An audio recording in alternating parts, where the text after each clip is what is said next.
ITV ന്യൂസിന്റെ പ്രിയപ്പെട്ട പ്രേക്ഷകരെ, രാഹുൽ മാങ്കൂട്ടത്തിൽ നിന്ന് നീതി തേടിയുള്ള നമ്മൾ ആരംഭിച്ച മിഷൻ 250യുടെ 123-ാം ദിനമാണ് ഇന്ന്. നിങ്ങൾക്കേവർക്കും അറിയാം, ഇപ്രകാരം ഒരു ആരോപണമുണ്ടായി. രാഹുലിനെ യൂത്ത് കോൺഗ്രസിന്റെ പ്രസിഡന്റ് സ്ഥാനത്ത് നിന്ന് നീക്കുകയും അതുപോലെ പ്രാഥമിക അംഗത്തിൽ നിന്ന് സസ്പെൻഡ് ചെയ്യുകയും ചെയ്ത ആ സാഹചര്യത്തിൽ നമ്മൾ മിഷൻ 60 ആരംഭിച്ചു. അന്നേ നമുക്കറിയാമായിരുന്നു ആ 60 ദിവസം കൊണ്ടൊന്നും സംഭവിക്കത്തില്ല. കാരണം ഇത് കൃത്യമായ ഒരു പ്ലാനിങ്ങോടുകൂടി രാഹുലിനെ ഇല്ലാതാക്കുക, ഈ 4-5 മാസം ഇപ്രകാരം ഒരു നാടകം നടത്തി പിണറായി വിജയനെ സഹായിക്കുക, ആ ഭരണവിരുദ്ധ വികാരത്തിൽ നിന്നും ജനങ്ങളുടെ ശ്രദ്ധ മാറ്റാൻ സഹായിക്കുക, അതുപോലെ ഈ രാഹുൽ വിഷയം ആളിക്കത്തിച്ച് ഈ വിഷയത്തിൽ തൻ്റെ നിലപാടായിരുന്നു ശരി എന്ന് വരുത്തി തീർത്ത് പതുക്കെ ഈ കോൺഗ്രസ് പ്രസ്ഥാനത്തിൻ്റെ കടിഞ്ഞാൺ കയ്യിലാക്കുക എന്ന ലക്ഷ്യത്തോടുകൂടി ആ നെട്ടൂരിലെ പഴയ മണി ചെയിൻ തട്ടിപ്പുകാരൻ നടത്തിയ ആ ക്ഷുദ്രപ്രവർത്തനങ്ങളെക്കുറിച്ച് നമ്മൾ കൃത്യമായി ജനങ്ങളുമായി ആശയങ്ങൾ പങ്കുവച്ചു. ജനങ്ങളുടെ ഇടയിൽ ആ ഒരു അവബോധമുണ്ടാക്കി. ആ 60 ദിവസത്തിന് ശേഷം അവർ ഉദ്ദേശിച്ചതുപോലെ കാര്യങ്ങളൊന്നും നടന്നില്ല എന്ന് മനസ്സിലാക്കി 105-ാം ദിനം, ഈ വിഷയമുണ്ടായി 105-ാം ദിനം മാത്രമാണ് ഒരു ആദ്യ പരാതിക്കാരിയെ ഇറക്കുവാൻ ഇവർക്ക് സാധിച്ചത്. ഇവരുടെ ഉദ്ദേശം എന്ന് പറയുന്നത് ഈ വിഷയം ഒരു കേസിനൊക്കെ പോയാൽ ഇത് പൊട്ടിക്കേറി പോകുന്നറിയാം. ഈ വിഷയം ഇതുപോലെ വെറുതെ വിവാദമുണ്ടാക്കി പുകമറയിൽ നിർത്തി എൻ്റെ ബോധ്യത്തിൻ്റെ അടിസ്ഥാനത്തിലാണ് ഇങ്ങനെ വലിയ ഒരു സംസ്ഥാന സമ്മേളനത്തിനുള്ള ആളുകൾ പുറകിൽ പരാതിയുമായി നിൽപ്പുണ്ട് എന്നൊക്കെ പറഞ്ഞൊരു പ്രതീതി ഉണ്ടാക്കി ഈ VD സതീശൻ എന്ന് പറയുന്ന ആ നരാധമൻ ഓർത്തു ഇപ്രകാരം ഒരു വിരട്ടലുമായി ഒക്കെ പോയി കഴിഞ്ഞാൽ ഇത് കേസിലും മറ്റു കാര്യങ്ങളിലും ഒന്നും പോകാതെ ഈ തെരഞ്ഞെടുപ്പ് കഴിയുന്നത് വരെ ഇങ്ങനെ പോകാമെന്നാണ് കരുതിയത്. കേരളത്തിലെ ജനങ്ങളുടെ പൾസറിയാവുന്ന ITV ന്യൂസ് അന്നു മുതൽ തുടക്കത്തിൽ തന്നെ നമുക്ക് മനസ്സിലായിരുന്നു ഇത് കൃത്യമായ ഒരു അജണ്ടയോടുകൂടി ഒരു രാഷ്ട്രീയ പകപോക്കലിന് വേണ്ടിയുള്ള ഒരു യജ്ഞമാണ് ഇത് എന്ന് മനസ്സിലാക്കിയാണ് നമ്മൾ തുടക്കം മുതൽ തന്നെ ഈ വിഷയം ഏറ്റെടുക്കുകയും രാഹുലിനോടൊപ്പം നമ്മൾ നിൽക്കുകയും ചെയ്തത്. പല ഘട്ടത്തിലും നിങ്ങൾക്കറിയാം, ഇവിടെയുള്ള മാധ്യമങ്ങൾ, സകല മുഖ്യധാരാ മാധ്യമങ്ങളെയും ഇവർ വിലക്കെടുത്തു. എന്തൊരു ആവേശമായിരുന്നു രാഹുലിൻ്റെ ആ പീഡനത്തിൻ്റെ തീവ്രത അളക്കുവാനും അത് റിപ്പോർട്ട് ചെയ്യുവാനും. പുലർച്ചെ മുതൽ പാതിരാത്രി വരെ അഹോരാത്രം എല്ലാ മാപ്രകളും പണിയെടുത്തു. എന്തൊരു ഉശിരും ആവേശവുമായിരുന്നു. ആ മാധ്യമ ജഡ്ജിമാരുടെ ആ വിചാരണയിൽ കീഴ്ക്കോടതി പോലും പകച്ചുപോയി എന്ന കാര്യത്തിൽ യാതൊരു സംശയവുമില്ല. അതുകൊണ്ടാണ് സെഷൻസ് കോടതിയിൽ രാഹുലിൻ്റെ ആൻറ്റിസിപ്പേറ്ററി ബെയിൽ തള്ളപ്പെട്ടത്. എന്നാൽ ഇന്നലെ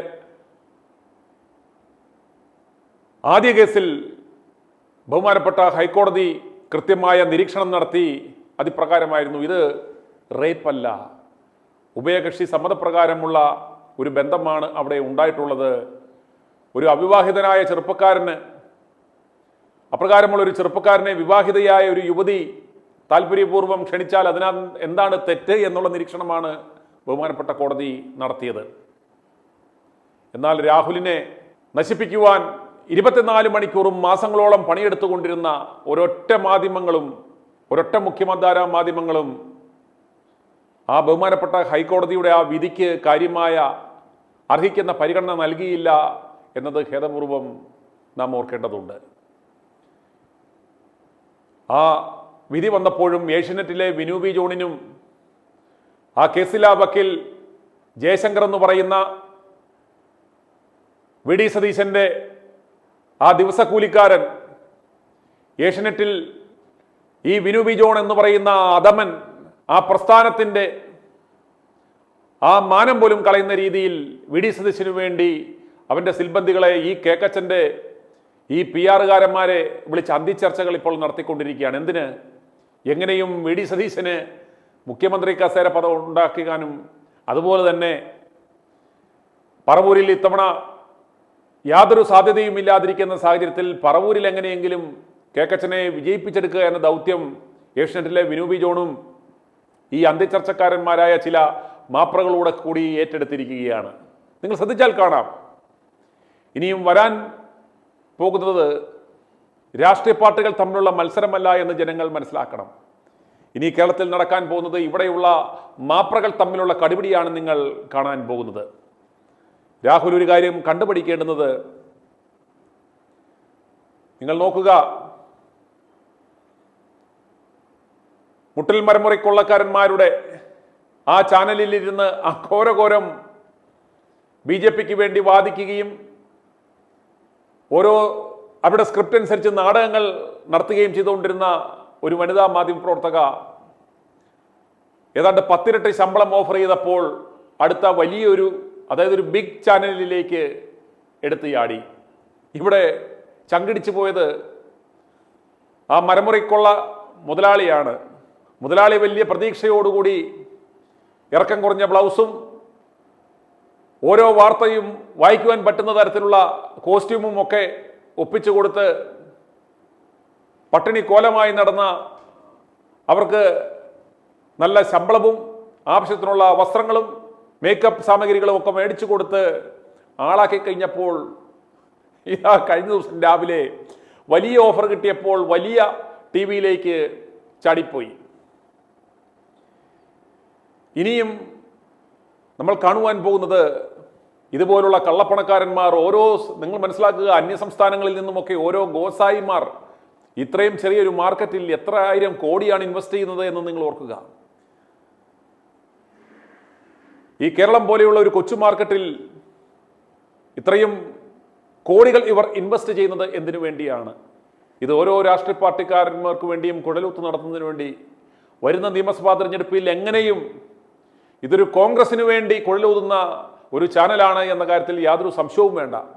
അപ്പോൾ കോൺഗ്രസിന് വേണ്ടി ഈ വരാൻ പോകുന്ന ഇവന്മാർ പറയുന്ന ആ ബിഗ് TV-യും അതുപോലുള്ള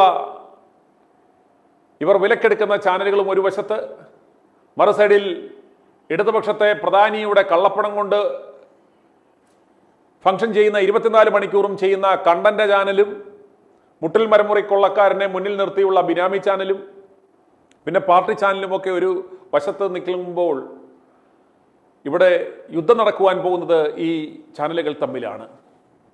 രാഹുൽ വിഷയത്തിൽ തന്നെ നോക്കുക, ഈ വിഷയം ഇത്രയും ആളിക്കത്തിച്ചത്, ഇത്രയും ആവേശപൂർവം ആളിക്കത്തിച്ചത്, കഴിഞ്ഞ 4.5 മാസം ഈ രാഹുൽ വിഷയം കേരളത്തിലെ ഏറ്റവും നീർന്ന പ്രശ്നമായി അവതരിപ്പിച്ചത് നമ്മുടെ ഇവിടുത്തെ ഈ കള്ളപ്പണക്കാരന്മാരുടെ പണവും കൊണ്ട് പ്രവർത്തിക്കുന്ന ഈ മാധ്യമങ്ങളാണ് എന്ന് ആരും വിസ്മരിക്കരുത്. കോടതിയിൽ ഇത് ഉഭയകക്ഷി പ്രകാരമുള്ള ഒരു ബന്ധമായിരുന്നു എന്ന് പറഞ്ഞപ്പോൾ അതിന് ആരും പ്രാധാന്യം കൊടുത്തിട്ടില്ല. ഈ വിഷയത്തെക്കുറിച്ച് ഇപ്പോൾ ഇവർ സംസാരിക്കുന്നില്ല. കാരണം അവർക്ക് മനസ്സിലായി ഇതൊരു നനഞ്ഞ പടക്കമായി പോയി, ഇനി ഈ വിഷയവുമായി മുന്നോട്ട് പോയാൽ കാര്യമില്ല എന്ന് മനസ്സിലാക്കിയാണ് അവർ ഇപ്പോൾ അവരുടെ മറ്റ് അജണ്ടകളുമായി മുന്നോട്ട് പോകുന്നത്. ഈ വിഷയമുണ്ടായപ്പോൾ കേരളത്തിലെ ജനങ്ങൾ ഒരു കാര്യം ശ്രദ്ധിക്കണം. രാഹുൽ അന്നും ഇന്നും പറയുന്ന ഒരു കാര്യം, ഈ നാട്ടിലെ നിയമവ്യവസ്ഥകൾക്കെതിരായി ഞാൻ ഒന്നും ചെയ്തിട്ടില്ല.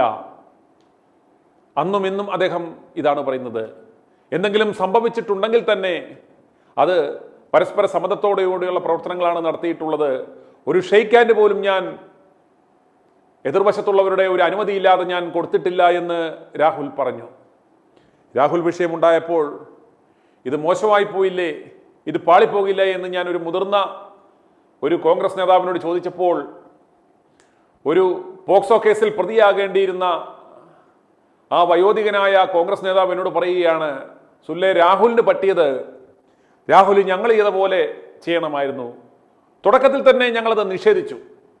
എനിക്കെതിരെ ഇതുപോലെ ലൈംഗികാരോപണം ഉണ്ടായപ്പോൾ ഞാൻ എന്ത് ചെയ്തു? ഞാൻ അതിനെ അങ്ങ് നിഷേധിച്ചു. എന്നാൽ രാഹുൽ അത് നിഷേധിച്ചില്ല. നിഷേധിക്കാത്തത് കൊണ്ട് പാർട്ടിക്ക് അയാളെ സംരക്ഷിക്കുവാനും സാധിച്ചില്ല.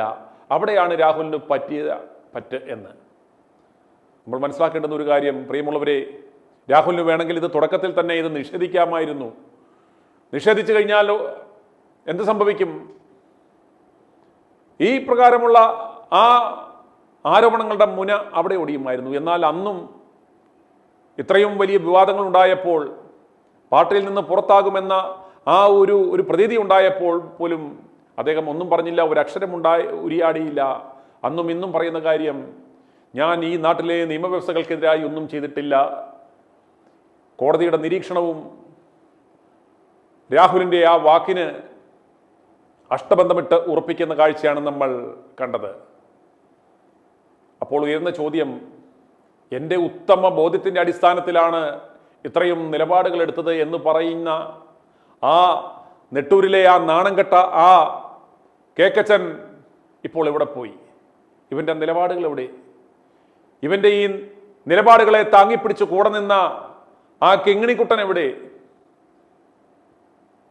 ആ പെണ്ണുകേസിൽ നൂൽബന്ധമില്ലാതെ പിടിക്കപ്പെട്ട് അടി കൊടുത്ത് മഞ്ചേരി ജയിലിൽ കൊണ്ടുപോയ രാജ്മോഹൻ ഉണ്ണിത്താൻ എവിടെ? അതുപോലെ ഒളിഞ്ഞും തെളിഞ്ഞും നിന്ന് രാഹുൽ വിഷയത്തിൽ രാഹുലിനിട്ട് കുത്താൻ അവസരം കിട്ടിയപ്പോൾ ആ കുത്തിവന്മാർ ഇപ്പോൾ എവിടെ പോയി? ഒറ്റയൊരുത്തനും മിണ്ടാട്ടമില്ലല്ലോ. ഇവിടെയാണ് രാഹുലിനോട് ഞങ്ങൾക്ക് ചില കാര്യങ്ങൾ പറയുവാനുള്ളത്. രാഹുൽ ഇനി എന്ത് ചെയ്യണം? രാഹുലെ, നല്ലവനായ ഉണ്ണി ചമഞ്ഞിട്ട് യാതൊരു കാര്യവുമില്ല എന്ന് മനസ്സിലാക്കുക. തുടക്കം മുതൽ തന്നെ നിന്നെ ഇല്ലാതാക്കുക എന്ന ലക്ഷ്യത്തോടുകൂടി കൃത്യമായ അജണ്ടയോടുകൂടി പ്രവർത്തിച്ച ഈ വി ഡി സതീശനിൽ നിന്നും ഈ കോൺഗ്രസിലെ ഈ കടൽക്കിഴവന്മാരിൽ നിന്നും നിനക്ക് യാതൊരു കാരണവശാലും നീതി കിട്ടില്ല എന്ന് മനസ്സിലാക്കുക. അപ്രകാരം കിട്ടുമായിരുന്നു എങ്കിൽ കഴിഞ്ഞ ദിവസം കോടതി വിധി വന്നപ്പോൾ എങ്കിലും ഇവന്മാർ ഒരു വിജയാഘോഷം നടത്തുമായിരുന്നു. ഇടതുപക്ഷ നേതാക്കന്മാരെ നോക്കി ഇവർ ആക്രോശിക്കുമായിരുന്നു. നാണംകെട്ടവന്മാരെ കണ്ടോ കോടതി വിധി വന്നത്? അത് ഉഭയകക്ഷി പ്രകാരമുള്ള ഒരു ബന്ധമായിരുന്നു അവർ ഉണ്ടായിരുന്നത്. അത് റേപ്പല്ല. രാഹുലിനെ നശിപ്പിക്കുവാൻ, ഈ പ്രസ്ഥാനത്തെ കരിവാരിത്തേക്കുവാൻ നടത്തിയ ആ കുപ്രചരണങ്ങൾ ഇവിടെ അവസാനിച്ചു. ഇതാ ഞങ്ങൾ വളരെ മാന്യമായി ഇപ്രകാരം ഒരു ആരോപണം വന്നപ്പോൾ രാഹുലിനെതിരെ നടപടിയെടുത്തു. ഇപ്പോഴിതാ കോടതിയുടെ ആ ഒരു നിഗമനം കൃത്യമായി വന്നിരിക്കുന്നു. ഈ വിഷയത്തിൽ കോടതിയുടെ കൃത്യമായ നിരീക്ഷണം വന്നിരിക്കുന്നത് കൊണ്ട് രാഹുലിനെ ഞങ്ങൾ പാർട്ടിയിലേക്ക് തിരികെ എടുക്കുന്നു, ഞങ്ങൾ ചേർത്ത് നിർത്തുന്നു എന്ന് പറഞ്ഞ് കോൺഗ്രസിൻ്റെ ഈ വരാൻ പോകുന്ന സകല ക്യാമ്പയിനുകളിലും അദ്ദേഹത്തെ കൂടെ കൂട്ടുകയായിരുന്നുവെങ്കിൽ നിങ്ങളുണ്ടാക്കിയ ആ ഡാമേജിന് അതൊരു പ്രാശ്ചിത്തമാകുമായിരുന്നു. കേരളത്തിലെ ജനങ്ങൾ ക്ഷമിക്കുമായിരുന്നു. എന്നാൽ നോക്കുക, ഇവന്മാരൊന്നും അത് കണ്ടതായി പോലും ഭാവിച്ചിട്ടില്ല. ഈ കേക്കച്ചൻ്റെ എച്ചിൽ നക്കിയ ഏഷ്യനെറ്റിലെ വിനീത് വിജോൺ ഇത് കണ്ടില്ല. ഈ വിഷയത്തിൽ അന്തിച്ചർച്ചകൾ നടത്തിയില്ല. അതുപോലെ റിപ്പോർട്ടർ ചാനലിലെ ആ മൊട്ട മാധ്യമപ്രവർത്തകർക്ക് തന്നെ അപമാനമായി മാറിയ, കാശ് കൊടുക്കുന്നതിന് വേണ്ടി എന്ത് സ്ക്രിപ്റ്റും വിളിച്ചു പറയുന്ന അവനും ഇതൊന്നും കണ്ടില്ല. അങ്ങനെ ആവേശപൂർവ്വം നിന്ന ഒരൊറ്റ മാപ്രകളും ഈ വിധി കണ്ടില്ല, ചർച്ച ചെയ്തില്ല. അതുപോലെ തന്നെ കോൺഗ്രസിലെ നേതാക്കന്മാരും ഇത് കാണാതെ വി ഡി സതീശൻ്റെ നാണം കെട്ട യാത്രയുടെ പുറകെ എല്ലാവരും പോകുന്ന കാഴ്ചയാണ് നമുക്ക് കാണുവാൻ സാധിച്ചത്. അതുകൊണ്ട് രാഹുൽ ചെയ്യേണ്ടുന്ന ഒരു കാര്യം എന്ന് പറയുന്നത്, ഇനി ഒതുങ്ങിയിരുന്നിട്ട് കാര്യമില്ല. നിങ്ങൾ നോക്കുക, ലോകമെമ്പാടുമുള്ള എത്രയോ ജനലക്ഷങ്ങളാണ് നിങ്ങളുടെ പിന്നിൽ നിൽക്കുന്നത്. നിങ്ങളൊരു മറുപടി പറയാൻ താമസിച്ചിട്ട് പോലും ജനങ്ങൾ ഒരു കൺക്ലൂഷനിൽ എത്തിയില്ല. എന്നാൽ അവർക്ക് ഇരട്ടി ആവേശം നൽകുന്നതായിരുന്നു താങ്കൾ ആ 24 ചാനലിലെ ആ മാപ്പറയ്ക്ക് നൽകിയ ആ അഭിമുഖം. അതിൽ നിന്നും വളരെ കൃത്യമായ മെസ്സേജ് ജനങ്ങൾക്ക് കിട്ടി. അവർ വളരെ ആവേശത്തിലാണ്. പക്ഷേ ഇപ്പോഴുള്ള നിങ്ങളുടെ ഈ സംയമനം, അതല്ലെങ്കിൽ കൂടുതൽ നല്ല പിള്ള കളിക്കുവാനുള്ള ഈ ശ്രമം ജനങ്ങളെ നിരാശരാക്കും എന്ന കാര്യത്തിൽ യാതൊരു സംശയവുമില്ല. നിങ്ങൾ വളരെ കൃത്യമായി പറഞ്ഞു, നിങ്ങൾക്ക് എന്നെ പാർട്ടിയിൽ നിന്നും പുറത്താക്കാം, പക്ഷേ എൻ്റെ ഉള്ളിലെ കോൺഗ്രസ്സുകാരനെ നിങ്ങൾക്ക് എന്ത് ചെയ്യാൻ പറ്റും എന്ന്. രാഹുൽ മാങ്കൂട്ടത്തിൽ കോൺഗ്രസ്സുകാരനായി തന്നെ തുടരുക, അതിന് ചെയ്യാവുന്ന ഒരു കാര്യം എന്ന് പറയുന്നത് പുതിയൊരു കോൺഗ്രസ് ഒരു സംഘടന തന്നെ നിങ്ങൾ ഉണ്ടാക്കുക. ഇവിടെ എത്രയോ എസും എയും ഇംഗ്ലീഷ് അക്ഷരമാലയിലെ സകല അക്ഷരങ്ങളും ഉപയോഗിച്ചുകൊണ്ട് ഓരോരുത്തരുണ്ടാക്കി. അതുപോലെ രാഹുലും ഇനി കാത്തിരുന്നിട്ട് കാര്യമില്ല എന്ന് നിങ്ങൾ മനസ്സിലാക്കുക. ഇവന്മാർ പല മോഹന വാഗ്ദാനങ്ങളും ഇവന്മാരുടെ ഈ ചംചാഗിരി അടിക്കുന്നവന്മാർ മുഖേന നിങ്ങൾക്ക് തരുമായിരിക്കാം. രാഹുലെ, ആത്മസംയമനം പാലിക്കുക. തിരഞ്ഞെടുപ്പ് കഴിയുന്നത് വരെയെങ്കിലും നിങ്ങൾ മിണ്ടാതിരിക്കുക. തിരഞ്ഞെടുപ്പിന് മുമ്പ് നിങ്ങൾ പ്രതിസന്ധി ഉണ്ടാക്കിയാൽ നിങ്ങൾ എന്നേക്കുമായി പാർട്ടിയിൽ നിന്ന് തന്നെ ഇനി എന്ത് പുറത്താകാനാ? ഇതിൽ കൂടുതൽ എന്ത് നാണം കെടുത്താനാ, എന്ത് സംഭവിക്കാനാണ് എന്ന് രാഹുൽ ചിന്തിക്കണം. നിങ്ങൾക്കൊന്നും നഷ്ടപ്പെടാനില്ല. നഷ്ടപ്പെടുവാനുള്ളത് ഇവന്മാർക്കാണ് എന്ന് നിങ്ങൾ മനസ്സിലാക്കണം. ഒരു ചൊല്ലുണ്ട്, strike when the iron is hot. Strike when the iron is hot. ഇപ്പോൾ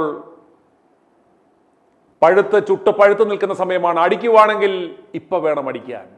ഒരു മാസം കഴിഞ്ഞിട്ട് അയ്യോ അന്നെനിക്കത് ചെയ്യാൻ പറ്റിയില്ലല്ലോ എന്ന് വിഷമിച്ചിട്ട് യാതൊരു കാര്യവുമില്ല.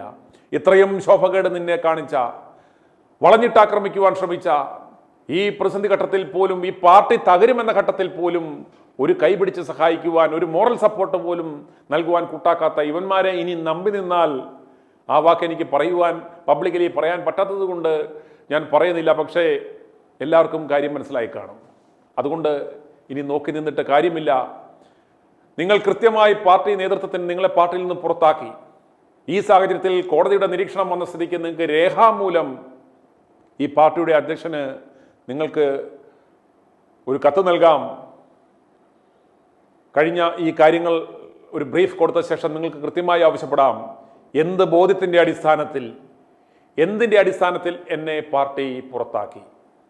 ഈ പാർട്ടിക്ക് വേണ്ടി ഇത്രയും കോൺട്രിബ്യൂഷൻ നൽകിയ, ഈ ചത്തുകിടന്ന പാർട്ടിക്ക് ജീവൻ നൽകിയ, ഈ പാർട്ടിക്ക് വേണ്ടി അഹോരാത്രം പണിയെടുത്ത, എൻ്റെ ജീവിതം തന്നെ ഒഴിഞ്ഞുവെച്ച, ജയിലിൽ കിടക്കേണ്ടി വന്ന അവസരം ഉണ്ടായിട്ട് പോലും ഈ പാർട്ടിയെ തള്ളിപ്പറയാത്ത, ഉപതെരഞ്ഞെടുപ്പിൽ ഈ പാർട്ടിക്ക് ചരിത്ര വിജയം സമ്മാനിച്ച എന്നെ ഒരു ആരോപണം വന്നപ്പോൾ എന്തുകൊണ്ട് നിങ്ങൾ എൻ്റെ വേർഷൻ കേട്ടില്ല? ചോദ്യം നമ്പർ 1. പ്രതിപക്ഷ നേതാവ് എന്ന് പറയുന്ന ആ വ്യക്തി എന്ത് ബോധ്യത്തിൻ്റെ അടിസ്ഥാനത്തിലാണ് എനിക്കെതിരെ നടപടി ശുപാർശ ചെയ്തതും നടപടി എടുത്തതും എന്ന് വ്യക്തമാക്കണം. അതുപോലെ മാധ്യമ വാർത്തകളുടെ, മാധ്യമ വ്യഭിചാരികളുടെ ആ ജഡ്ജ്മെന്റിൽ തിടുക്കപ്പെട്ട് എന്തിനാണ് എനിക്കെതിരെ നടപടിയെടുത്തത്? ഈ പാർട്ടിയിൽ ഇപ്പോൾ ജയിലിൽ കിടന്ന ഗുരുതര ബലാത്സംഗ കേസുകളിൽ പ്രതികളായവർ എന്തുകൊണ്ട് ഇപ്പോഴും ഇരിക്കുന്നു? അവർക്കെതിരെ എന്തുകൊണ്ട് നടപടിയെടുത്തില്ല? അതുപോലെ തന്നെ ഭരണപക്ഷത്തും ഇതുപോലെ ആളുകൾ ഇരിപ്പുണ്ട്, എന്തുകൊണ്ട് അവർക്കെതിരെയും നടപടികൾ എടുത്തിട്ടില്ല എന്ന് നിങ്ങൾ ചിന്തിക്കണം. അതുകൊണ്ട് എത്രയും വേഗം ഈ തിരഞ്ഞെടുപ്പ് വരുന്ന സാഹചര്യത്തിൽ ഒരു കോൺഗ്രസ്സുകാരനായി ജനിച്ച, ഒരു കോൺഗ്രസ്സുകാരനായി മരിക്കുവാൻ ആഗ്രഹിക്കുന്ന എനിക്ക് ആ പാർട്ടിയിലേക്ക് വരുവാൻ ആഗ്രഹിക്കുന്നു. എന്തുകൊണ്ടാണ് എന്നെ പുറത്താക്കിയത് എന്നൊരു വിശദീകരണം തന്നാൽ നന്നായിരിക്കും എന്ന് രേഖാമൂലം താങ്കൾ എത്രയും പെട്ടെന്ന് കൊടുക്കണം. അതിനൊരു അൾട്ടിമേറ്റം നിങ്ങൾക്ക് കൊടുക്കാം. വിതിൻ 24 hours, അതല്ലെങ്കിൽ ഒരാഴ്ച സമയം കൊടുക്കുക ഈ ഇവന്മാർക്ക് പ്രതികരിക്കുവാൻ. ഇവന്മാർക്ക് പ്രതികരിക്കാനൊന്നും കാണത്തില്ല, പക്ഷേ ഗീവ് ഇനഫ് ടൈം. ആ 7 ദിവസത്തിന് ശേഷം താങ്കൾ വീണ്ടും ഒരു റിമൈൻഡർ കൊടുക്കുക. താങ്കൾ എന്നിട്ടത് ലോകത്തെ ബോധ്യപ്പെടുത്തുക. കണ്ടോ, ഞാൻ ഇപ്രകാരം ഒരു കത്ത് തയ്യാറാക്കി പാർട്ടി നേതൃത്വത്തിന് കൊടുത്തു, എനിക്കൊരു പ്രതികരണം പോലും അവർ തന്നിട്ടില്ല. അല്ലെങ്കിൽ അവർ നൽകിയ പ്രതികരണം അവന്മാർക്ക് എന്ത് മറുപടി നൽകാൻ പറ്റും? എന്താണ് ഇതിൻ്റെ പിന്നിലെന്ന് ചോദ്യം പോലും ചോദിക്കാത്ത ഇവന്മാർക്ക് എന്ത് മറുപടി പറയുവാൻ സാധിക്കും? ഇവന്മാർ പ്രതിസന്ധിയിലും പ്രതിരോധത്തിലായി പോകുമെന്ന കാര്യത്തിൽ യാതൊരു സംശയവും വേണ്ട. ഈ കാര്യം നിങ്ങൾ ജനങ്ങളെ ബോധിപ്പിക്കുക, ജനങ്ങൾക്ക് കാര്യങ്ങൾ മനസ്സിലാവും. ഇതെല്ലാം അറിയാവുന്ന ആളുകളാണ് ഈ കേരളത്തിലും ലോകമെമ്പാടുമുള്ളത് മലയാളികൾ. അവർ നിങ്ങളോടൊപ്പം നിൽക്കുന്നു. അതുകൊണ്ട് ഇത്രയും ചടുലമായ ബുദ്ധിപൂർവ്വമുള്ള നീക്കങ്ങളാണ് നിങ്ങൾ നടത്തേണ്ടുന്നത്. അല്ലാതെ നിങ്ങളുടെ നിശബ്ദത എന്ന് പറയുന്നത് ഇവന്മാർ അത് ആഘോഷമാക്കും, അവസരമാക്കും. അതാണ് ഇപ്പോൾ സംഭവിച്ചു കൊണ്ടിരിക്കുന്നത്. ഒന്ന് നോക്കുക, ഈ കഴിഞ്ഞ 25 വർഷം ഈ സംസ്ഥാനത്തിന്, ഈ കേരളത്തിലെ ജനങ്ങൾക്ക് ഒരു ഉപകാരവും ചെയ്യാത്ത, ഈ കതറിട്ട് ഇളിച്ചുകൊണ്ട് കിടക്കുന്ന, ഈ PR-ൽ മാത്രം പിടിച്ചു നിൽക്കുന്ന ഈ വൃത്തികെട്ട പ്രതിപക്ഷ നേതാവ്, ഈ കഴിഞ്ഞ 10 കൊല്ലം ഈ പിണറായി വിജയൻ എന്ന് പറയുന്ന അധമൻ ഈ കേരളത്തിൽ പൂന്തു വിളയാടിയതിൻ്റെ ഏക ഉത്തരവാദിത്വം എന്ന് പറയുന്നത് ഈ കഴിവുകെട്ട ഈ പ്രതിപക്ഷ നേതാവാണെന്ന് നിങ്ങൾ മനസ്സിലാക്കുക. ഇവന്മാർക്ക് നല്ലൊരു സമരം പോലും ഈ കേരളത്തിൽ നടത്തുവാൻ സാധിച്ചിട്ടില്ല എന്ന് മനസ്സിലാക്കുക. പിന്നെ ഈ പാഴുകളെ ഈ 25 വർഷം ഭരിച്ച് മുടിച്ച് കുട്ടിച്ചോറാക്കി ഈ സ്വന്തം പാർട്ടിയുടെ കൊമ്പ്, ഇരിക്കുന്ന കൊമ്പ് മുറിക്കുവാൻ കൂട്ടുനിന്ന ഈ പാർട്ടിയുടെ കൂടെ നിന്ന് അതിൻ്റെ കുതികാൽ വെട്ടിയ ഈ നാണം കെട്ടവൻ വീണ്ടും എന്ത് പ്രഹസന യാത്ര നടത്തുവാനാണ് എന്ന് ചോദിക്കുക. കേരളത്തിലെ ജനങ്ങളെല്ലാം ഇത് മനസ്സുകൊണ്ട് ചോദിക്കുവാൻ ആഗ്രഹിക്കുന്നുണ്ട്. അത് i2 ന്യൂസ് റിയാക്ട് ഫോർ റൈറ്റിലൂടെ ആ പ്രതികരണങ്ങളിൽ നിന്ന് തന്നെ നിങ്ങൾക്ക് മനസ്സിലാക്കുവാൻ സാധിക്കും. അതുകൊണ്ട് ഈ പ്രഹസനങ്ങൾക്കും ഈ ഐ വാഷിംഗ് പരിപാടികൾക്കും ഒന്നും ആരും യാതൊരു പ്രാധാന്യവും കൊടുക്കാതിരിക്കുക. ഒന്നോർത്ത് നോക്കുക, ഓരോ ചാനലുകൾ ഈ വൃത്തികെട്ടവന്റെ ഈ നാറിയ യാത്രയുടെ പിന്നാലെ ലൈവുമായിട്ട് പോവുകയാണ്. ഒന്നോർക്കുക, എന്ത് ന്യൂസ് വാല്യൂ ആണ് ഇവന്റെ ഈ ഗിമ്മിക്കിനുള്ളത് എന്ന് കേരളത്തിലെ ജനങ്ങൾ തിരിച്ചറിയുക. അതുകൊണ്ട് ഇവിടുത്തെ ഒരു ട്രെൻഡ് സെറ്റ് ചെയ്യുവാൻ, ഒരു നറേറ്റീവ് ക്രിയേറ്റ് ചെയ്യുവാൻ ഇവിടുത്തെ ഒരൊറ്റ ഈ നാറിയ മാപ്രകളെയും നിങ്ങൾ അനുവദിക്കരുത്. ഇത് നിങ്ങൾ ബഹിഷ്കരിക്കുക. ഈ നാടകം എന്ന് പറയുന്നത് ഇവന്റെ, ഒന്നോർക്കുക, എന്തൊക്കെ പറഞ്ഞാലും ഇടതുപക്ഷം എത്ര മെറ്റിക്കുലസ് ആയിട്ടാണ് അവരുടെ ക്യാമ്പയിൻ ആരംഭിച്ചതെന്ന് നിങ്ങൾ നോക്കുക. കൃത്യമായ ക്യാപ്ഷനോടുകൂടി വളരെ പ്രൊഫഷണലായി അവർ എല്ലാ സംവിധാനങ്ങളും, കേരളത്തിലെ പ്രധാനപ്പെട്ട ഹോർഡിങ്ങുകൾ, അതുപോലെ തന്നെ മൂവിംഗ് ഹോർഡിങ്ങുകൾ, KSRTC ബസ്സുകൾ, അങ്ങനെ മാധ്യമങ്ങൾ, പത്രമാധ്യമങ്ങൾ, PRD വഴി വലിയ ക്യാമ്പയിനുകൾ, അങ്ങനെ ഒരു വലിയ ഓർക്കസ്ട്രേറ്റഡ് ക്യാമ്പയിൻ കൃത്യമായി അവർ ചെയ്ത കാര്യങ്ങൾ അക്കമിട്ട് നിരത്തി അവർ ജനങ്ങളുടെ മുന്നിലേക്ക് എത്തിക്കൊണ്ടിരിക്കുകയാണ്. വർഗീയ കലാപമില്ലാത്ത 10 വർഷങ്ങൾ, 4,10,000 പേർക്ക് പട്ടയങ്ങൾ, അങ്ങനെ വളരെ കൃത്യമായ സാധാരണക്കാരനും മനസ്സിലാകുന്ന ഭാഷയിൽ അവർ ക്യാമ്പയിൻ പ്രൊഫഷണലായി തുടങ്ങുന്നു. ഇവിടെ പിണറായി വിജയൻ എന്ന് പറയുന്ന ഒരു വ്യക്തിയെ മാത്രമല്ല അവർ ഫോക്കസ് ചെയ്യുന്നത്, ഇടതുപക്ഷത്തെ ആകെ ഒരു ഇടതുപക്ഷത്തിൻ്റെ ഒരു നേട്ടം എന്ന രീതിയിൽ തന്നെയാണ് ആ ക്യാമ്പയിൻ മുന്നോട്ട് പോകുന്നത്. എന്നാൽ നോക്കുക, ഈ UDF എന്താണ് ചെയ്യുന്നത്? ഈ VD സതീശൻ എന്ന് പറയുന്ന ഒരു അധമനിൽ മാത്രം ഫോക്കസ് ചെയ്തുകൊണ്ട് ഇവന്റെ ഈ നാറിയ യാത്രയ്ക്ക് ഇവന്റെ വിംസ് ആൻഡ് ഫാൻസീസും ഇവന്റെ കോക്കറികൾക്കുമാണ് കൂടുതൽ ഫോക്കസ് കൊടുക്കുന്നത്. ഇവന്റെ ബൈറ്റിന് ഒന്നോർക്കുക, എത്ര ഗതികെട്ട അവസ്ഥയാണ് ഈ കേരളത്തിൽ നടക്കുന്നതെന്ന്. ഇവനെ ഫോക്കസ് ചെയ്യുവാൻ ക്യാമറാമാൻമാർക്കും റിപ്പോർട്ടർമാർക്കും ബ്യൂറോയിലിരിക്കുന്നവർക്കും ബ്യൂറോ ചീഫുമാർക്കും മാധ്യമ നടത്തിപ്പുകാർക്കും എല്ലാം പണം വാരി എറിയുകയാണ്. അപ്പോൾ എന്ത് സംഭവിക്കും? ഈ കേക്കച്ചൻ്റെ കട്ടൗട്ടും ഇവന്റെ സംസാരങ്ങളും മാത്രം ഇവർ നൽകുന്നു.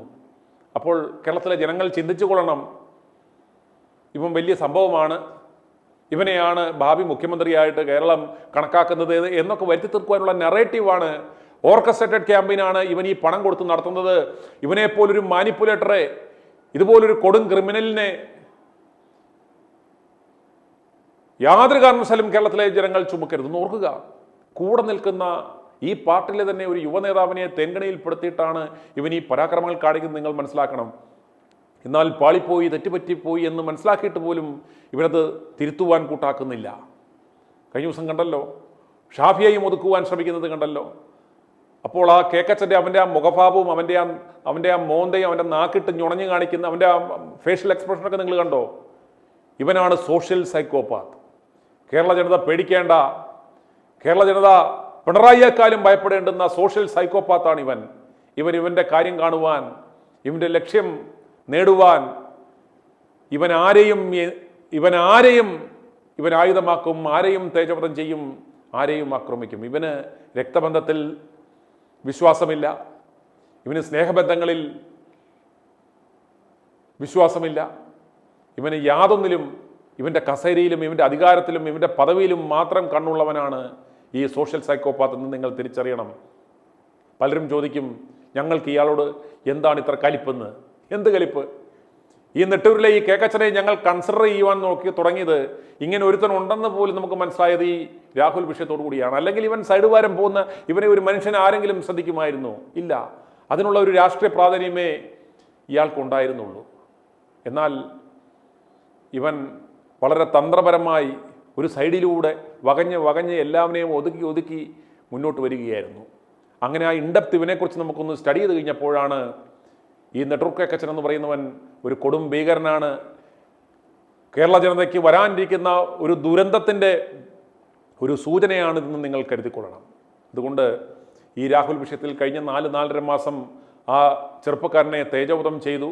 ഇത് നമുക്കൊരു പാഠമാണ്. ഇവനെ തിരിച്ചറിയുവാനുള്ള ഏറ്റവും നല്ലൊരു അവസരമായി മാറി. അത് അവസരമാക്കാൻ പറ്റുന്ന എല്ലാവരും അതിൻ്റെ സ്റ്റേക്ക് എടുത്തു.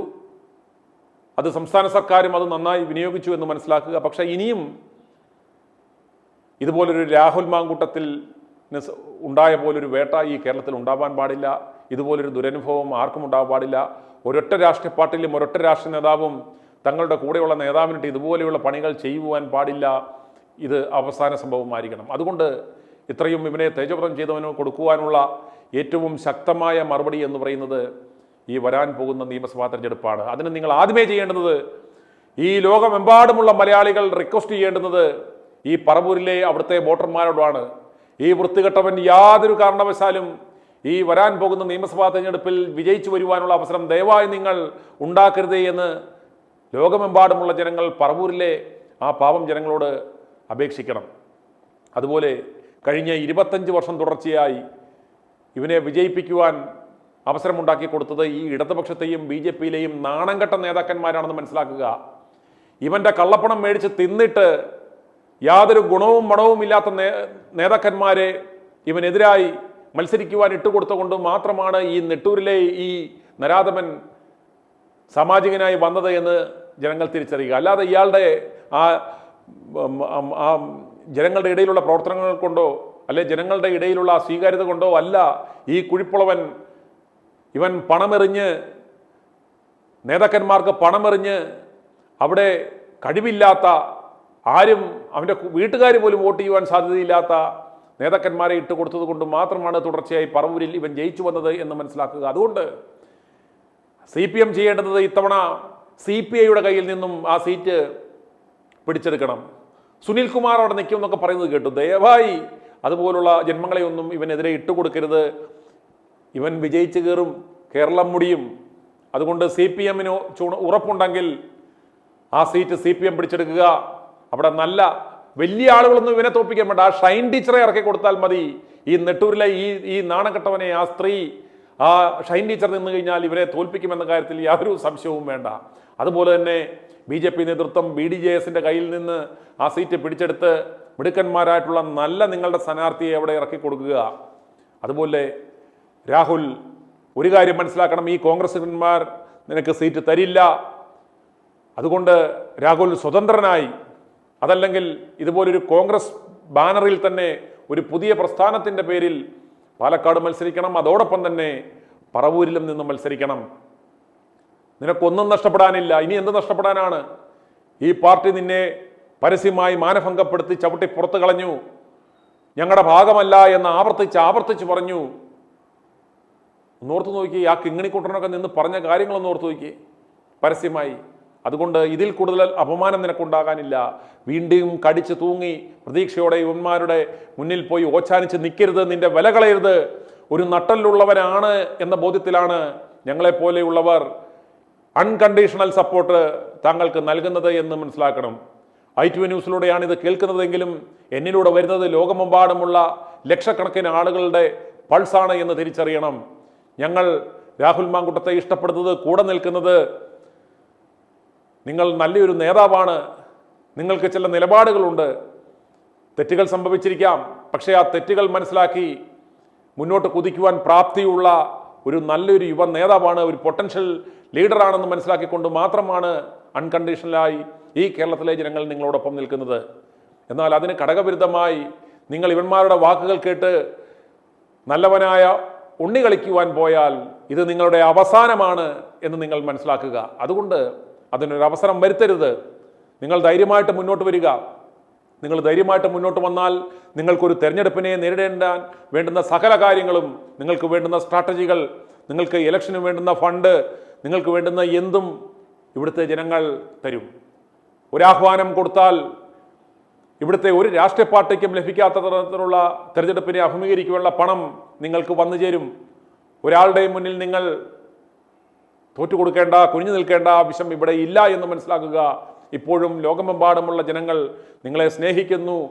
അതല്ല എങ്കിൽ ഈ കോൺഗ്രസിലെ ഈ നാണം കെട്ടവന്മാർക്ക് ചെയ്യാവുന്ന ഒരു കാര്യം, ഇവൻ്റെ മറ്റേടത്തെ കനകൊലുവിനെയോ അല്ലെങ്കിൽ മറ്റേ മാർക്കറ്റ് സർവേക്കാരന്മാരെയോ ഒക്കെ കൊണ്ടുവന്ന് നിങ്ങൾ പാലക്കാട് ഒരു സർവേ നടത്തുക, ഒരു റഫറൻഡം നടത്തുക, ഒരു ജനഹിത പരിശോധന നിങ്ങൾ അവിടെ നടത്തുക. പാലക്കാട്ടെ എത്ര ശതമാനം ജനങ്ങൾ രാഹുലിനോടൊപ്പം നിൽക്കുന്നു, എത്ര ശതമാനം പേർ അയാളെ എതിർക്കുന്നു?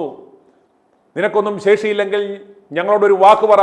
ഞങ്ങളൊരു കാര്യം അനൗൺസ് ചെയ്താൽ കൃത്യമായ പൾസ് പാലക്കാട്ടെ ജനങ്ങളുടെ മനസ്സ് ഏതാനും മണിക്കൂറുകൾക്കുള്ളിൽ ഞങ്ങൾക്ക് ബോധ്യമാക്കി തരുവാൻ പറ്റും. അതുകൊണ്ട് രാഹുലിൻ്റെ വില തിരിച്ചറിയുക. ഇവന്മാരുടെ മുന്നിൽ ഇനി നല്ലവനായ ഉണ്ണി കളിക്കാൻ പോകരുത്. നിങ്ങൾ സധൈര്യം വരാൻ പോകുന്ന തെരഞ്ഞെടുപ്പിന് ഇനി കൃത്യമായ നാളുകൾ മാത്രമേ ഉള്ളൂ. വളരെ കൃത്യമായ പ്ലാനിങ്ങോടുകൂടി തന്നെ നിങ്ങൾ ഇറങ്ങുക. ബാക്കിയെല്ലാം ഇവിടുത്തെ ജനങ്ങൾ ഏറ്റെടുത്തുകൊള്ളും. ഇവരുടെ വാക്കുകളെ വിശ്വസിക്കരുത്. ഈ കൂടെ നിൽക്കുന്നവന്മാരെ പോലും കുതികാല് വെട്ടുന്ന ഇവന്മാരെ നമ്പരുത്. ഈ കോൺഗ്രസ് നേതാക്കന്മാരെ നമ്പിയാൽ അത് തന്നെ. അതുകൊണ്ട് രാഹുൽ മാങ്കൂട്ടത്തിന് ഒരു രാഷ്ട്രീയ ജീവിതം ഉണ്ടാകണം എങ്കിൽ നിങ്ങൾ സധൈര്യം മുന്നോട്ട് ഇറങ്ങേണ്ട സമയമായിരിക്കുന്നു. അതിനുള്ള എല്ലാ സാഹചര്യവും ഇവിടെയുണ്ട്. ഇവന്മാരുടെ ഈ നാണംകെട്ട യാത്രയുടെ പുറകെ ഇവിടുത്തെ ആരും പോകത്തില്ല. ഈ പ്രഹസനം കണ്ട് കേരളത്തിലെ ജനങ്ങൾ ചിരിക്കുകയാണ്. ഞങ്ങൾ ആകാംക്ഷാപൂർവ്വം കാത്തിരിക്കുന്നത് what will be your next step. നിങ്ങൾ എന്ത് ചെയ്യുവാൻ പോകുന്നു? ഇവന്മാരുടെ ഈ വേട്ടയ്ക്കെതിരെ നിങ്ങൾ എങ്ങനെ പ്രതികരിക്കുവാൻ പോകുന്നു? അതിനെ എങ്ങനെ ഹാൻഡിൽ ചെയ്യാൻ പോകുന്നു? അതിന് കൃത്യമായ പ്ലാനും അതിനുള്ള ഒരു ആക്ഷൻ പ്ലാനും തയ്യാറാക്കി നിങ്ങൾ എത്രയും വേഗം കളത്തിലിറങ്ങേണ്ടുന്ന സമയം അതിക്രമിച്ചിരിക്കുന്നു. ഞങ്ങളെപ്പോലെയുള്ളവർ ഇതിനുവേണ്ടി സംസാരിക്കുന്നത് വേറെ പണിയില്ലാഞ്ഞിട്ടല്ല എന്ന് നിങ്ങൾ കൃത്യമായി മനസ്സിലാക്കണം. നിങ്ങളെ സ്നേഹിക്കുന്ന ജനലക്ഷങ്ങൾ ഇവിടെയുണ്ട്. അതുകൊണ്ട് അവരുടെ പൾസ് അറിയാവുന്ന ഒരു വ്യക്തി എന്ന നിലയ്ക്ക് ഈ വൈകിയ വേളയിലും നിങ്ങളോട് പറയുവാൻ ആഗ്രഹിക്കുന്നു. ഞാൻ പറഞ്ഞല്ലോ, ഇതുവരെ താങ്കളെ ഫോൺ ചെയ്യുവാൻ ശ്രമിച്ചിട്ടില്ല, ഫോണിലൂടെ സംസാരിക്കുവാനും ആഗ്രഹിക്കുന്നുമില്ല. അതുകൊണ്ട് ഇത് എന്നോട് ആവശ്യപ്പെടുന്ന ജനലക്ഷങ്ങളുടെ ITV ന്യൂസ് റിയാക്ട് ഫോർ റൈറ്റിലൂടെ പ്രതികരിക്കുന്ന ജനലക്ഷങ്ങളുടെ ഒരു പൾസ് രാഹുലിനെ അറിയിക്കാൻ ആഗ്രഹിക്കുകയാണ്. അതിനെ നമുക്ക് കൺക്ലൂഡ് ചെയ്ത് ഇങ്ങനെ പറയാം. ഒന്ന്, നിങ്ങൾ എത്രയും വേഗം രേഖാമൂലം പാർട്ടി നേതൃത്വത്തിന് ഒരു കത്ത് നൽകുക. എന്തുകൊണ്ട് ഇപ്രകാരം ഒരു നടപടിയെടുത്തു? എൻ്റെ ഭാഗം കേട്ടില്ല, എന്താണ് നിങ്ങളുടെ അടുത്ത നടപടി എന്ന് ചോദിച്ചുകൊണ്ട് ഒരു 7 ദിവസം സമയം നൽകി ഒരു കത്ത് നൽകുക. അതിന് മറുപടിയില്ല, തന്നില്ല എങ്കിൽ വീണ്ടും ഒരു 2 ദിവസം നൽകി വീണ്ടും റിമൈൻഡർ നൽകുക. അതിനുശേഷം നിങ്ങളുടെ പദ്ധതി പ്രഖ്യാപിക്കുക. സധൈര്യം കളത്തിലേക്ക് ഇറങ്ങുക. ഈ കേരളത്തിലെ ജനങ്ങൾ നിങ്ങളോടൊപ്പമുണ്ട്. നിങ്ങൾ വമ്പിച്ച ഭൂരിപക്ഷത്തിൽ നിങ്ങൾ നിൽക്കുന്ന പാലക്കാട്ടും അതുപോലെ നിങ്ങൾ ഒരേ സമയം നിൽക്കുന്ന പറവൂരും ജയിക്കുമെന്ന കാര്യത്തിൽ യാതൊരു സംശയവും വേണ്ട. ഇനി നിങ്ങൾ കേൾക്കുവാൻ പോകുന്നത് ITV news react for right. രാഹുലിന് നീതി തേടിയുള്ള മിഷൻ 250യുടെ 123ാം ദിനമായ ഇന്ന് ലഭിച്ച ഏതാനും പ്രതികരണങ്ങൾ. ഞാൻ ഇന്നത്തെ ഈ രാഹുൽ മാങ്കൂട്ടത്തിന്റെ ഇത് കണ്ടായിരുന്നു, ജാമ്യം. Because from the first day I'm challenging he will come out. Because അത്രയും പ്രെയർ ചെയ്യുന്നുണ്ടായിരുന്നു ഞങ്ങൾ, അത്രയും പ്രാർത്ഥനയുണ്ട്. കാരണം എല്ലാം കഴിഞ്ഞിട്ട് ഒരാളെ കരിവാരത്ത് വെച്ചിട്ട് അയാളെ ജയിലിൽ കയറ്റാന്ന് വെച്ചാൽ അത് സഹിക്കാൻ പറ്റുന്ന ഒരു കാര്യമല്ല. എനിക്ക് എന്താ പറയേണ്ടതെന്ന് അറിയത്തില്ല. I am very happy, very happy, very happy. Because അത്രയും പ്രേ ചെയ്യുന്നുണ്ടായിരുന്നു. He is A very good leader. നമ്മുടെ കേരളത്തിന് വേണ്ടി ഇനി വരുന്ന ദിവസങ്ങളിൽ വരുന്ന സമയങ്ങളിൽ അദ്ദേഹത്തിന് കൂടുതലായിട്ട് പ്രവർത്തിക്കാൻ പറ്റട്ടെ എന്ന എല്ലാ പ്രാർത്ഥനകളും നേരുന്നു. നിങ്ങൾ ആദ്യം മുതൽ തന്നെ അവരുടെ പക്ഷത്ത് തന്നെയായിരുന്നു. അതിനെ നിങ്ങൾ എത്ര അപ്രീഷിയേറ്റ് ചെയ്യുന്നു. കാരണം നിലപാടിൽ ഉറച്ച് സത്യത്തിനെതിരെ പോരാടുന്ന എത്ര ചാനലുകൾ. അടിപൊളി. ഒരു കാര്യം നമ്മൾ ശ്രദ്ധിക്കേണ്ടത്, ഈ ആവേശപൂർവ്വം ഇവനെ ക്രൂശിക്കാനായിട്ട് കാറിക്കൂയ ഒരാൾ പോലും ഇന്ന് ഇത്രയും സുപ്രധാനമായ ഒരു വിധി വന്നിട്ട് അത് അർഹിക്കുന്ന പ്രാധാന്യത്തോടെ ആരും തന്നെ കൊടുത്തിട്ടില്ല. അതിനിടയിലും ഏഷ്യാനെറ്റിനെ പോലുള്ള മനസ്സിലാവുന്നില്ല. അത് നമ്മൾ കൃത്യം ആദ്യമേ ഞങ്ങൾ പറഞ്ഞല്ലോ, ഇവന്റെ പണം, ഇവന്റെ കള്ളപ്പണം മേടിച്ച് തിന്നിട്ട് കണ്ടു കഴിഞ്ഞാൽ നമ്മൾ ചേർത്ത് പിടിക്കണമെന്ന്. ഇപ്പം വാട്ട് ജീസസ് സേസ്, നിങ്ങളിൽ പാപമില്ലാത്തൊരു ഇവളെ കല്ലെറിയട്ടെന്ന്. ഞാനൊരു ഓർത്തഡോക്സ് ഏരിയ. നമ്മൾ അന്നേരം ഈ ലോകത്ത് ഒരാളും ഇല്ല പെർഫെക്റ്റ്, റൈറ്റ് അല്ലേ? ഒരു മനുഷ്യനും പെർഫെക്റ്റ് അല്ല. അപ്പം നമ്മുടെ പെർഫെക്ഷൻ ഇല്ലാത്ത എങ്ങനെ ഒരാൾ ഇംപെർഫെക്റ്റ് ആയിട്ട് നമുക്ക് പറയാൻ കഴിയും? ഒരു വല്ലാത്തൊരു ഇതല്ലേ? അല്ല, അതിലെല്ലാം ഉപരി ഞങ്ങൾ ഇപ്രകാരം ഒരു നിലപാടെടുത്തതിന്റെ കാരണം ഇപ്രകാരം ഒരു ആരോപണം വരിക. അതായത് ഈ പാർട്ടിക്ക് വേണ്ടി ഇത്രയും ത്യാഗോജലമായ പ്രവർത്തനം നടന്ന ഒരാൾക്കെതിരെ ആരോപണം വരുമ്പം ജസ്റ്റ് അയാളോടൊന്നും ചോദിക്കുക, എന്താണ് ഇതിനകത്ത് എന്തെങ്കിലും കഴമ്പുണ്ടോ? അയാളുടെ വേർഷൻ ചോദിച്ചില്ല. അതെ, എന്നിട്ട് ഇപ്രകാരം ആരോപണം വന്നപ്പോഴത്തേക്കും അതിനെ ഡിഫെൻഡ് ഒന്നും ചെയ്യണ്ട, സപ്പോർട്ടും ചെയ്യണ്ട. പക്ഷേ ഇവിടെ ഒരു നീതിവാഴ്ചയുണ്ട്, നിയമ സംവിധാനമുണ്ട്. അത് അന്വേഷിക്കട്ടെ. കുറ്റക്കാരനെന്ന് കണ്ടാൽ നടപടിയെടുക്കും, അല്ലെങ്കിൽ നിങ്ങൾ നടപടിയെടുത്ത് കാണിക്കൂ എന്ന് ഈ ഒരു വിഷയം പറയേണ്ടിരുന്നയാൾ മൗനം പാലിച്ച് ആരോപണം വന്ന ആ സെക്കൻഡിൽ അവനെ ഇവരങ്ങ് ഡിസൈഡ് ചെയ്തു. ഒരു ആന്റിസിപ്പേറ്ററി ബെയിൽ തള്ളിയപ്പോ പാർട്ടിയിൽ നിന്ന് തന്നെ പുറത്താക്കി കളഞ്ഞു. ഒരു സസ്പെൻഷനിലിരുന്ന ആളായിരുന്നു അല്ലേ? കാരണം എല്ലാം കഴിഞ്ഞിട്ട് ഇത് ഓക്കെ ആണെങ്കിൽ അദ്ദേഹം പിന്നെ കുറ്റമൊന്നും ചെയ്തിട്ടില്ലെങ്കിൽ അയാളെ തിരിച്ചെടുക്കുന്ന രീതിയിൽ സസ്പെൻസ് മോഡിൽ ഇടണമായിരുന്നു. കാരണം ഒരിക്കലും ഒരാളെ അങ്ങനെ പുറത്താക്കാൻ പറ്റത്തില്ല. പാലക്കാട് മൊത്തം അയാളുടെ കൂടെ. കാരണം is doing A very great job. കാരണം മറ്റുള്ളവരെ ഹെൽപ്പ് ചെയ്യുക, മറ്റുള്ളവരുമായിട്ട് ഇടപെടുക, അമ്മമാരോട് എന്ത് സ്നേഹം. എനിക്ക് അങ്ങനെ ഒരു ഫീലിംഗ്, ഞാൻ അങ്ങനെ ഇടപെടൽ മീൻസ് ഇപ്പൊ ഇങ്ങനെ കാണുന്ന വീഡിയോസിലും കാണും. നമ്മളിപ്പോ നാട്ടിലൊന്നും ഇല്ല, നമ്മൾ UK-ലാണ് ഒരുപാട് വർഷം. നമ്മള് പിന്നെ നാട്ടിലെങ്ങും ഇല്ല, ഒരു വോട്ട് പോലും ഞാൻ ഇന്നുവരെ ചെയ്തിട്ടില്ല നാട്ടിൽ. നമുക്ക് അത് പറയാൻ പറ്റും. ഇന്ന് വരെ ഞാൻ നാട്ടിലൊരു വോട്ട് പോലും ചെയ്തിട്ടില്ലാത്തൊരു വ്യക്തിയാണ്. ഞാൻ പഠിച്ചിട്ടും വിളയില്ല, എല്ലാം വിളയില്ല, അതുകൊണ്ട് എനിക്കൊന്നും അറിയില്ല. ബട്ട് മീഡിയാസ് ഞാൻ എല്ലാ ന്യൂസും വാച്ച് ചെയ്യുന്നുണ്ട്, അതിന്റെ ബേസിൽ ഞാൻ പറയുക.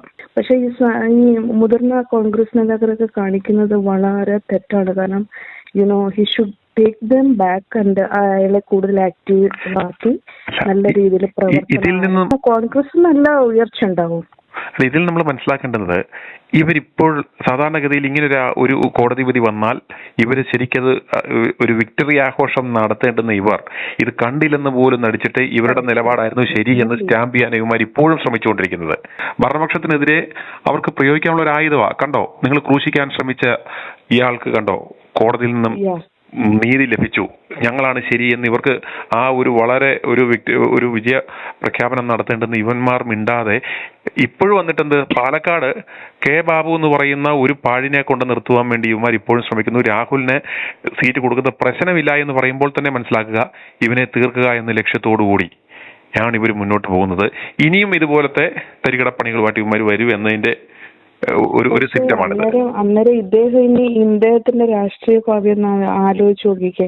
അദ്ദേഹം എന്ത് രീതിയിൽ സ്നേഹിച്ച ഒരു പാർട്ടി, അല്ലെങ്കിൽ എന്ത് തന്നെ എല്ലാ സ്വപ്നങ്ങളും കൊണ്ട് കിടക്കുന്ന ഈ ജീവനും മരണവും എല്ലാം വരിച്ച് എത്ര അടിയിടിയും കൊണ്ട് ഇതിനു വേണ്ടി ഒത്തിരി പ്രവർത്തിച്ച ഒരാളെ അങ്ങനെ ആക്കാൻ എങ്ങനെ പറ്റൂല്ലേ?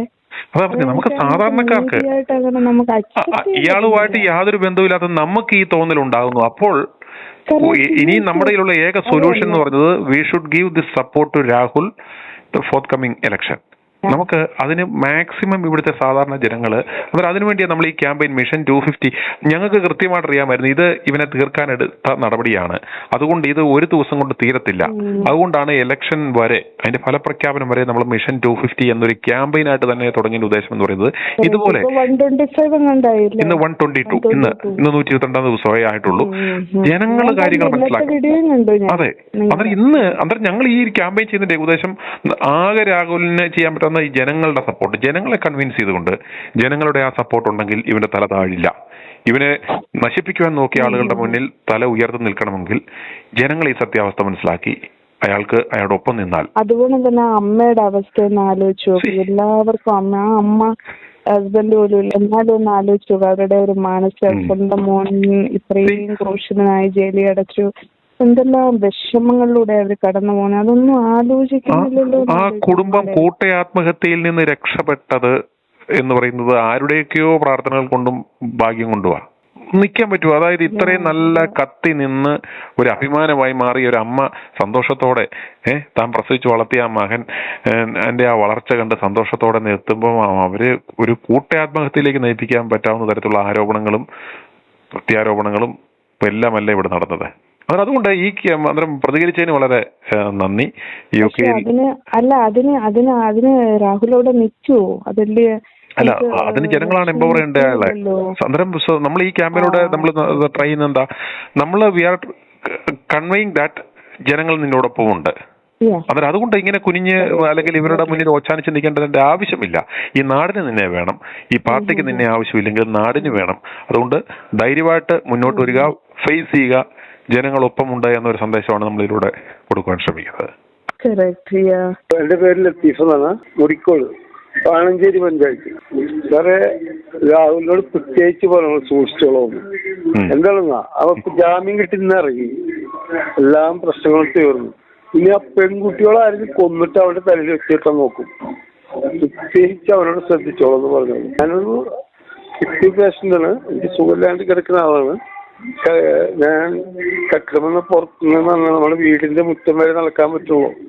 പക്ഷെ എന്റെ കാഴ്ചപ്പാട് വെച്ചിട്ട് ഞാൻ പറയുന്നത് ഇവനെങ്ങനെയും ശ്രദ്ധിക്കുന്നുള്ളൂ. കണ്ട ഷാഫിനെ കണ്ട കാലത്ത് ഞാൻ അവന്റെ ഫോണിൽ വിളിച്ചിട്ട് കിട്ടുന്നില്ല.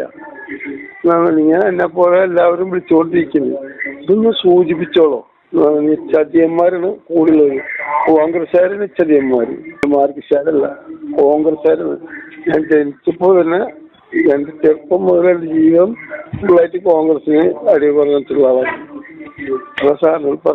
ഈ സതീശൻ നയിക്കുന്ന ഈ യാത്ര കൊണ്ട്, ഈ ഉടായിപ്പ് യാത്ര കൊണ്ട് എന്തെങ്കിലും ഒരു പ്രയോജനം ഉണ്ടാവുമോ? അത് അവനെ കണ്ടു വരുന്ന ആൾക്കാരൊന്നല്ല, അത് ഷാഫിനെ കണ്ടിട്ട് വരുന്ന ആൾക്കാർ സാറേ. അല്ലാണ്ട് ഇപ്പൊ അവനെ അവരുടെ മുന്നിൽ വെച്ച് ഇവനെ അപമാനിക്കാനും അല്ലെങ്കിൽ ഇവൻ വലിയ ആളാണെന്ന് വരുത്തി തീർക്കാനുള്ള ഒരു ശ്രമമല്ലേ നടത്തിയത്? അത്രയുള്ളൂ. ഇപ്പൊ ഇന്നത്തെ ന്യൂസിലാൻഡിൽ അവിടെ കാണിച്ചു കൂട്ടിയത് കണ്ടില്ലേ? അതായത് ഒരുത്തനെ ചട്ടം കെട്ടി ഇവരുടെ പ്രോഗ്രാമിന്റെ ക്യൂ ഷീറ്റിന് വിരുദ്ധമായിട്ട് ഒരുത്തൻ നിന്ന് കാര്യങ്ങൾ ഇടയ്ക്ക് കയറി. ഇപ്പൊ ഷാഫിക്ക് പണി വരാൻ പോകുന്നത്. ഷാഫിനെ അവർക്ക് ഒന്നും ചെയ്യാൻ പറ്റില്ല. ഷാഫിനെയും മാങ്കൂട്ടത്തിനും ഒന്നും ചെയ്യാൻ പറ്റില്ല. ആ ചെറുപ്പക്കാര് പിള്ളേരുണ്ട് നമുക്ക്. നമ്മുടെ കോൺഗ്രസിൽ വന്നിട്ടുള്ള നമ്മുടെ ചാണ്ടി ഉമ്മൻ, അതേപോലെ തന്നെ ആ പിള്ളേര് കംപ്ലീറ്റ്, ആ ഗ്യാങ് കംപ്ലീറ്റ് അവരൊന്നും ചെയ്യാൻ പറ്റില്ല. ഈ കിളവന്മാരെ കിടന്ന് കുറെ കളയും. എന്നാൽ നേരെ ആവുള്ളൂ സാറ്. കോൺഗ്രസ് നേരെ ആവുന്നുണ്ടെങ്കിൽ ഏറ്റവും ഫസ്റ്റ് ആണ് രാഹുലിനോട് പ്രത്യേകിച്ച് പറഞ്ഞോളൂ, ശ്രദ്ധിച്ചോളോ, സൂക്ഷിച്ചോളോ എന്ന് പറഞ്ഞിട്ടുണ്ടെങ്കിൽ ചതിന്ന് അവർക്കറിയുള്ളൂ. അല്ലാണ്ട് നേർവഴിക്ക് യുദ്ധം ചെയ്യാൻ അവർക്കറിയില്ല. ചതിന് വരിക, അത് ശ്രദ്ധിച്ചോളൂ സാറേ. പറയുന്നത് അവൻ നമുക്കെല്ലാവർക്കും കേരളത്തിന് വേണ്ട ആളാ, ഇന്ത്യക്ക് വേണ്ട ആളാ, ഇന്ത്യക്ക് വേണ്ടി ശ്രദ്ധിക്കുന്ന ആളാണ് സാറേ. ഏതെങ്കിലും MLA-മാർ ഈ പിള്ളേരില്ലാണ്ട് വേറെ ആരെങ്കിലും മുതുക്കന്മാരാരെങ്കിലും അറിയോ? ഏതെങ്കിലും മണ്ഡലത്തിൽ അറിയോ? അവരാ വോട്ട് വാങ്ങിച്ച് പോവാന്നല്ലാണ്ട് പിന്നെ വോട്ട് ചോദിക്കാൻ വരില്ലാണ്ട് വേറെ എപ്പോഴും കണ്ടിട്ടുണ്ടോ? ഇവനങ്ങനെയല്ല. അവന്റെ മണ്ഡലത്തില് അവന്റെ ജീവിതം ഒഴിഞ്ഞിട്ടുള്ളത്. അതാ പറയണത്. പൊള്ളാച്ചിന്ന് പേര് വിശ്വകല. 3 കേസിലും ജാമ്യം കിട്ടി, സന്തോഷം. അദ്ദേഹത്തിന്റെ രാഷ്ട്രീയം ഒത്തിരി ഇഷ്ടപ്പെട്ട വ്യക്തിയാണ് ഞാൻ. മറ്റുള്ള വിഷയങ്ങൾ നമ്മളെന്തോ അതെങ്ങനെങ്കിലും ആവട്ടെ, പക്ഷെ രാഷ്ട്രീയത്തിലെ മുൻനിരയില് നല്ല ഒരു കോൺഗ്രസിൽ നല്ലൊരു നേതാവ് തന്നെ. അത്രയും നല്ലൊരു നേതാവ് കോൺഗ്രസിൽ നിന്നല്ല ഒരു പാർട്ടിയിലും തന്നെ ഇല്ലാന്ന് ഞാൻ പറയും. മിടുമിടുക്കനെ ചെറുപ്പക്കാരൻ, അതൊക്കെ നമുക്കറിയുള്ളൂ. പിന്നെല്ലാം ദൈവം എന്താ നിശ്ചയിക്കുന്നോ അതുപോലെ നടക്കൂ. ഇപ്പൊ തന്നെ നമ്മള് നിറയെ ന്യൂസുകൾ കാണുന്നുണ്ട്. ഓരോരുത്തരും അഭിപ്രായം അങ്ങനെ മാറ്റി മറിച്ചും പറയാം, അത് വേറെ. ഞാൻ പറയുന്നത് വളർന്നു വരുന്ന നല്ലൊരു തലമുറയിലുള്ള നല്ലൊരു ചെറുപ്പക്കാരൻ എന്നുള്ള അഭിപ്രായം മാത്രമേ എനിക്കുള്ളൂ. അങ്ങനെ അദ്ദേഹം രാഷ്ട്രീയത്തിൽ വളർന്നു വരണം എന്ന് എന്നും ആഗ്രഹിക്കുന്നുണ്ട്. ഞാൻ ലൈക്ക് ചെയ്യുന്നുണ്ട്, എപ്പോഴും ലൈക്ക് ചെയ്തുകൊണ്ട് തന്നെ ഇരിക്കുന്നത്. എല്ലാ അനുഗ്രഹങ്ങളും ഉണ്ടാവുന്ന എന്റെ പ്രാർത്ഥന. പിന്നെ ഒത്തിരി രാഷ്ട്രീയ പ്രവർത്തനം നമ്മൾ കാണാറുണ്ടല്ലോ. പിന്നെ കൂടെ നിൽക്കുന്നവരായി ചതിച്ചെന്നുള്ളത് ഇപ്പൊ ഉറപ്പായില്ലേ? കൂടെ നിന്നവരൊക്കെ ചതിമാർ ഉറപ്പായി. ഇത്രയൊക്കെ നമുക്ക് പറയാൻ പറ്റത്തുള്ളൂ. പാലക്കാട്ട് തന്നെയാണ്, ദേവി എന്നാണ്. രാഹുൽ എന്നെ വന്നാൽ മതി എന്നാണ് ഞങ്ങൾക്ക് കുറെ ആൾക്കാർക്കും അമ്മമാർക്കും കുറെ ചേച്ചിമാർക്കും അവർക്കൊന്നും ഇതുപോലെ വിളിക്കാനും പറയാനും അവർക്ക് അറിയില്ല. അതുകൊണ്ടാണ് ഞാൻ വിളിക്കുന്നത്. രാഹുൽ എന്നെ നിൽക്കുന്നതാണ് ഞങ്ങൾക്ക് എല്ലാവർക്കും ഇഷ്ടം. രാഹുലിനോടെങ്കിലും പറയണമെന്ന്. ഒരിക്കൽ രാഹുൽ ഈശ്വർ രാഹുലിനെ വിളിക്കാനുള്ള നമ്പർ ഒരിക്കൽ കണ്ടു, അത് വിളിച്ചിട്ട് പോണില്ല. അപ്പൊ രാഹുല് പിന്നെ സ്വതന്ത്രനായിട്ട് നിന്നാലെങ്കിലും മതി. നല്ല കുട്ടിയാണ് സാറേ. കോൺഗ്രസ്സുകാരും കൂടി അവനെ തള്ളി പറയാൻ പാടില്ല. സതീശനല്ലേ അവനെ തീർക്കാൻ നോക്കുന്നത്? അങ്ങനെയാണെങ്കിൽ ഞങ്ങള് അയാളോട് രാഹുലിനെ നിർത്തിയില്ലെങ്കിൽ പാലക്കാട് പോയത് തന്നെ, കോൺഗ്രസ് പോയത് തന്നെ എന്ന് കണക്ക് കൂട്ടിയാൽ മതി. അതിൽ യാതൊരു സംശയമില്ല സാറേ.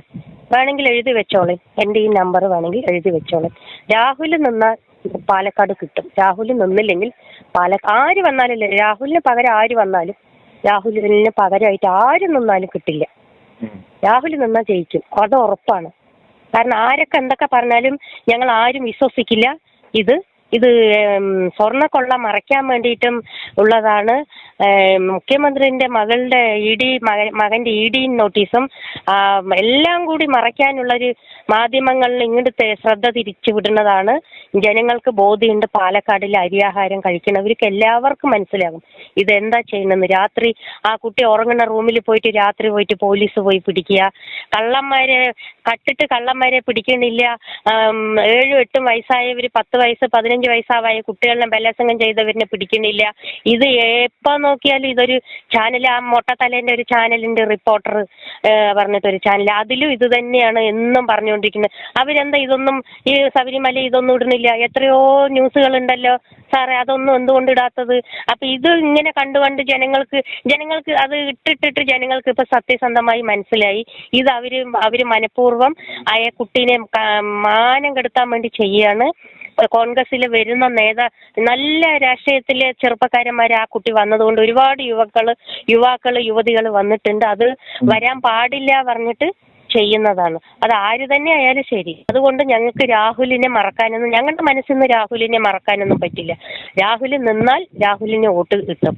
കോൺഗ്രസ് UDF ജയിക്കും, അല്ലെങ്കിൽ പോയത് തന്നെ, അതിൽ സംശയമൊന്നുമില്ല, ഉറപ്പായിട്ടും. സാറിന്റെ എല്ലാം ഞാൻ വീണ്ടും ചാനലിൽ അത് കണ്ടുകൊണ്ടിരിക്കുന്നതാണ്. ഞങ്ങൾക്ക് എഴുത്തും വായനയൊന്നും അധികമില്ല, എന്നാലും ഞങ്ങൾ ഇത് കണ്ടുകൊണ്ടിരിക്കുന്നുണ്ട്. ഞങ്ങൾക്ക് രാഹുൽ ഒരു തെറ്റ് ചെയ്തു എന്ന് പറയുന്നുണ്ട്, അത് എത്രമാത്രം സത്യമാണെന്ന് അറിയുന്നില്ല.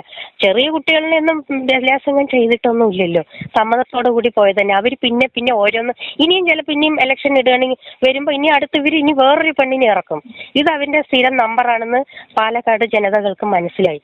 അതുകൊണ്ട് ഇനിയൊന്നും വേവൊന്നുമില്ല, പരിപ്പൊന്നും. അവരുടെ ഈ BJP-കാരൻ്റെയും CPM-കാരൻ്റെയും പരിപ്പൊന്നും ഇനി വേവില്ല. അഥവാ കോൺഗ്രസ്സുകാരും കൂടി ഒന്ന് അറിയാനാണ്. ഈ രാഹുൽ മാങ്കൂട്ടം നിന്നാൽ ജയിക്കും, അല്ലെങ്കിൽ പോയത് തന്നെ, ഉറപ്പ് തന്നെയാണ്. i2i News, an eye for truth. i2i News subscribe ചെയ്തിട്ടില്ലാത്തവർ ഇപ്പോൾ തന്നെ സബ്സ്ക്രൈബ് ചെയ്യുക. നോട്ടിഫിക്കേഷൻ ലഭിക്കുവാൻ ബെൽ ബട്ടണും അമർത്തുക.